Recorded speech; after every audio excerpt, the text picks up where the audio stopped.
সামাজিক যোগাযোগ মাধ্যম ফেসবুকে পরিচয়ের পর প্রেম আর প্রেমের টানে অস্ট্রেলিয়া থেকে বাংলাদেশে ছুটে আসেন এক তরুণী।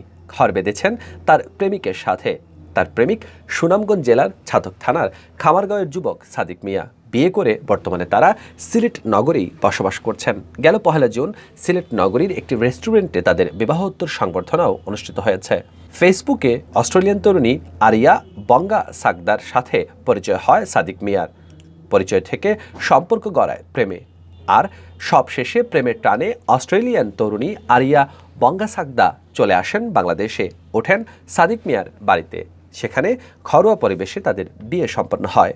বিয়ের পর অস্ট্রেলিয়ান তরুণী আরিয়া সীমা বেগম নাম ধারণ করেন। পরবর্তীতে সীমা অস্ট্রেলিয়ায় চলে গেলেও বৈশ্বিক মহামারী করোনার কারণে আর বাংলাদেশে ফিরতে পারেনি। সম্পন্ন হয়নি তাই বিবাহোত্তর সংবর্ধনা। করোনা পরিস্থিতি স্বাভাবিক হওয়ায় গেল ১ জুন অনুষ্ঠিত হয় সীমা ও সাদিকের বিবাহোত্তর সংবর্ধনা, হয় কাবিননামা রেজিস্ট্রি।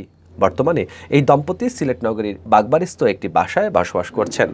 সাদিক মিয়ার ভাই ইউসুফ আলী এই তথ্য নিশ্চিত করেছেন।